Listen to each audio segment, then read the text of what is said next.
Assalamualaikum warahmatullahi wabarakatuh. Selamat siang.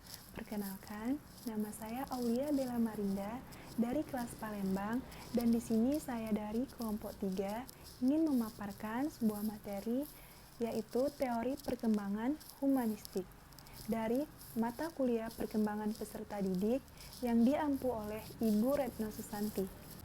Apa itu teori humanistik? Teori humanistik adalah teori yang mengedepankan bagaimana cara memanusiakan manusia agar dapat mengembangkan potensi dalam dirinya untuk dapat diterapkan dalam lingkungannya. Dalam teori ini juga menyatakan bahwa manusia adalah agen yang bebas, yang memiliki kemampuan superior untuk menggunakan simbol-simbol dan berpikir secara abstrak. Jadi, manusia mampu untuk membuat pilihan yang cerdas dan untuk bertanggung jawab atas perbuatannya. Dan juga menyadari potensi sepenuhnya yang ada dalam dirinya sebagai orang yang mengaktualisasikan diri. Dan dari teori ini ada 3 tokoh terkemuka psikologi humanistik. Pertama, Charlotte Buchler pada tahun 1893 sampai 1974. Kemudian Abraham Maslow pada tahun 1908 sampai dengan 1970. Kemudian Charles Rogers pada tahun 1902 sampai dengan 1987. Teori pertama adalah teori dari Charlotte Buchler, yaitu teori tahap perkembangan. Charlotte Buchler adalah seorang psikologi Wina yang menjadi ketua pertama dari Asosiasi Psikologi Humanistik. Nah, menurut teori Buchler ini, tujuan real manusia adalah untuk pemenuhan yang dapat mereka capai dengan pencapaian atau prestasi dalam diri mereka dan di dunia.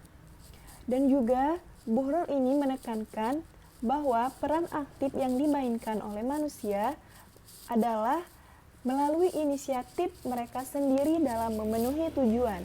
Adapun fase kehidupan dari Buchler yang dimulai dari fase pertama 0 sampai 15 tahun dengan pertumbuhan biologis progresif. Anak masih di rumah dengan berpusat pada kepentingan yang sempit, yaitu keluarga dan sekolah. Kemudian fase kedua yang dimulai dari 16 sampai 27 tahun dengan pertumbuhan biologis lanjut, di mana kedewasaan seksual, perluasan aktivitas, penentuan diri, serta meninggalkan keluarga untuk memasuki kegiatan independen dan relasi personal. Selanjutnya fase ketiga yaitu 28 sampai dengan 47 tahun. Dengan stabilitas biologis, ini adalah periode puncak di mana lebih baik daripada pekerjaan profesional dan kreatif. Banyak hubungannya dengan personal dan sosial. Selanjutnya fase keempat yang dimulai dari 48 tahun hingga 62 tahun. Pada fase ini mengalami kehilangan fungsi produktif serta penurunan kemampuan, sehingga pada fase ini adalah periode untuk introspeksi. Kemudian fase yang terakhir yaitu fase kelima 63 tahun hingga seterusnya. Terjadi penurunan biologis serta peningkatan penyakit. Sehingga pada fase ini, periode untuk retrospeksi, perasaan untuk pemenuhan atau kegagalan. Selanjutnya, teori yang kedua yaitu teori dari Abraham Maslow. Abraham Maslow adalah salah satu tokoh yang sangat berpengaruh dalam psikologi humanistik ini. Abraham Maslow dilahirkan dari keluarga Yahudi Ortodoks di New York. Menurutnya, perilaku manusia dapat dijelaskan sebagai motivasi untuk memenuhi kebutuhan. Maslow menyusun kebutuhan manusia menjadi 5 kategori.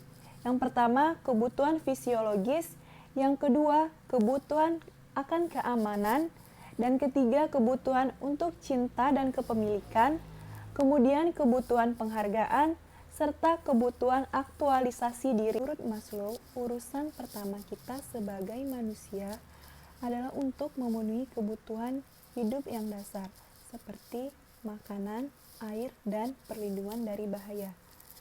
Barulah kita bisa untuk memenuhi kebutuhan yang lebih eksekutif lagi, seperti cinta, dukungan, dan kepemilikan. Sehingga pemuasan dari kebutuhan tersebut memungkinkan kita untuk menaruh minat pada penghargaan diri, sehingga kita perlu pengakuan, persetujuan, dan kompetensi.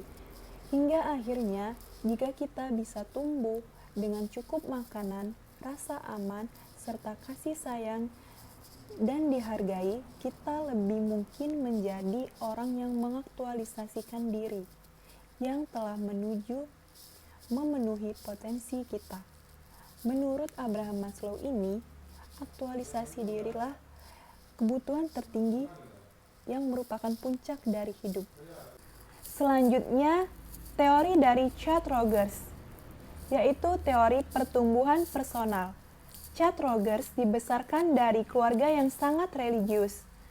Chad Rogers menjadi seorang pendeta Protestan, lulusan dari Union Theological Seminary di New York, dan teorinya didasarkan pada prinsip humanistik, bahwa jika manusia diberikan kebebasan dan dukungan emosional, maka mereka akan tumbuh menjadi manusia yang berfungsi secara penuh, tanpa kesamaan atau pengarahan, tetapi didorong dengan lingkungan yang menerima dan memahami situasi, sehingga akan memecahkan masalahnya sendiri dan berkembang menjadi jenis individu yang mereka inginkan.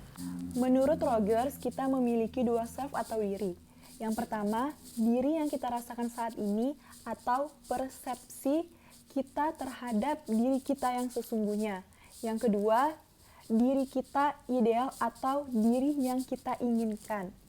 Dan menurutnya manusia itu gagal karena akibat dari mengembangkan penghargaan diri yang rendah, serta menilai rendah diri sendiri dan melupakan siapa diri kita sebenarnya.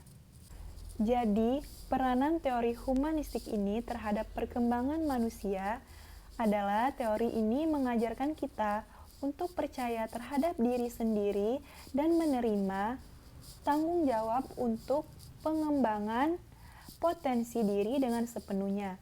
Humanis juga menekankan bahwa setiap orang memiliki kebutuhan manusia yang nyata, yang harus terpenuhi untuk pertumbuhan dan perkembangan, sehingga manusia memiliki pola pikir dan berinisiatif untuk memenuhi kebutuhan tersebut. Mungkin itu saja yang dapat saya sampaikan. Lebih dan kurangnya saya mohon maaf. Kepada Allah saya mohon ampun. Wabillahi taufiq wal hidayah. Wassalamualaikum warahmatullahi wabarakatuh.